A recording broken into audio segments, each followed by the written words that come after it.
itu banyak orang menghindar untuk bahkan kami kontak, wajar karena takut. Tapi kata orang, justru teman itu ketika kita dalam keadaan yang terpuruk, dan Profesor sudah memang teman keluarga, kebetulan dengan Ida kakak saya sudah kenal lebih dari 30 tahun ya Prof, tapi juga guru saya, maka sekarang ayah saya walaupun masih muda Prof ya. Saya terima kasih kehadiran semuanya.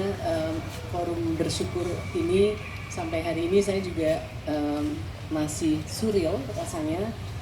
Saya tadi jalan di lapangan Banteng seperti biasanya, kemudian ada musik yang berdentum-dentum untuk senam ibu-ibu itu yang Zumba. Biasanya saya terganggu banget itu musik kayak begitu, tapi hari ini saya merasa musik seperti itu aja indah sekali, karena ternyata kita selama ini saya kurang bersyukur barangkali. Yang kita anggap biasa, ibu bapak menganggap biasa, hari ini syukurilah, karena kalau di dalam kita malam-malam lewatkan at the darkest night itu berat. Dan saya teringatkan ada satu buku dari Profesor Kamarudin Hidayat yang sampaikan ada dua hal nikmat yang kita suka lupa bersyukur. Yang pertama adalah kebebasan, yang ini bukan urutan tapi yang saya ingat. Yang kedua adalah iman. Kalau kita punya itu, you have the world. Kita punya semuanya, dan kita suka lupa bersyukur sama hal-hal yang mungkin setiap hari kita take for granted. Bagi saya kira semua yang mengalami, nanti ini sahabat, rekan kerja, dan adik saya, ini salah satu orang paling pintar dari UI Pak, ini lulusan UI, mahasiswa terbaik saat itu. Nanti akan cerita, tapi bagi saya ada momen-momen di mana saya kira mohon dimaafkan sebagai manusia, saya questioning ke Allah, kenapa ya saya diginiin banget. Tetapi ada momen di mana saya dua hal, ada buku dari Helwa, Prof, kalau ini bukunya ditulis oleh seorang muslim tapi sangat spiritualis, bukan buku agama kalau menurut saya. Dia sampaikan bahwa satu, saya merasa saya kena fitnah. Ternyata dalam bahasa Arab kata fitnah itu, kalau ada yang ahli bahasa Arab mungkin bisa lebih menjelaskan, root wordnya adalah fatana. Fatana itu kurang lebih intinya, karena kebetulan bukunya yang saya baca berbahasa Inggris, itu to burn gold, to purify, sehingga dikeluarkan dari elemen-elemen yang bukan emas.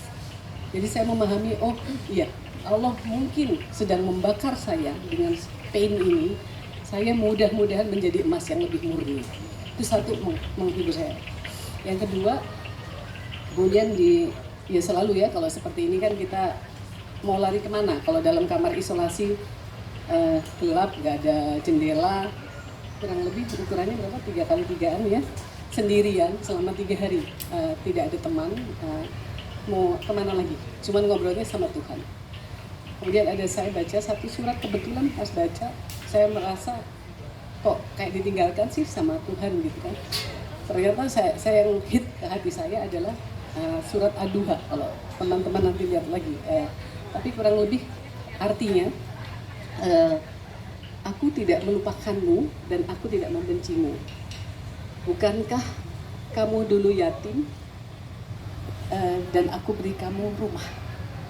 Saya kebetulan yatim, ayah saya meninggal saya umur 7 tahun, dan kami betul-betul tidak punya rumah sampai saya dewasa. Ibu punya rumah setelah kami bisa membelikan ibu saya rumah.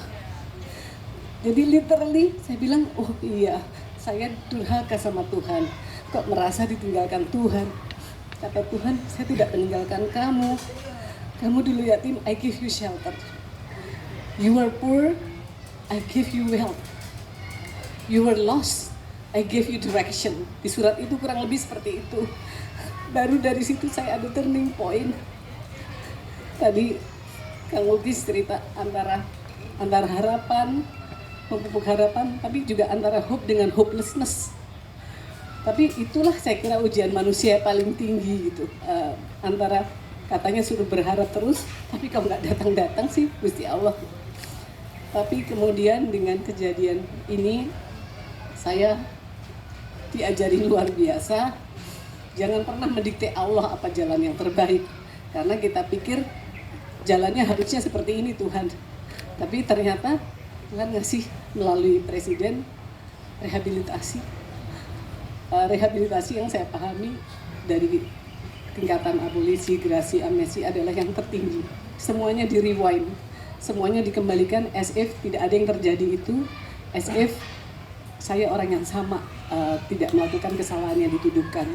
Dan pelajarannya kan ketika Tuhan berkehendak, dalam satu klik berubah, seluruh rekening saya sampai hari ini masih diblokir, suami saya, anak saya.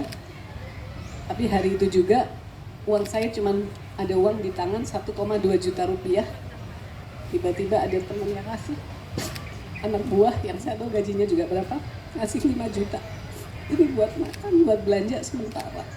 Ada yang ngirim minyak, ada yang ngirim mie, ada yang ngirim telur. Itu kan ternyata tanpa uang saya masih bisa makan, tanpa uang saya. Kemudian tapi juga buat saya perjalanan spiritualnya setelah ini tiba-tiba Presiden memberikan melalui tangan beliau karunia Allah melalui Presiden dibalikkan juga dalam waktu yang saya juga tidak tahu. Mohon maaf kawan-kawan, Bapak Ibu kalau saya masih kelihatan emosional. Baru kemarin kami masih hidup di penjara dan sekarang sudah berada di udara bebas. Saya bersyukur luar biasa. Terima kasih Prof. I owe you my life. Ketika semua orang tidak semuanya mau dekat, tetap ada teman-teman yang bermurah hati untuk menolong kami.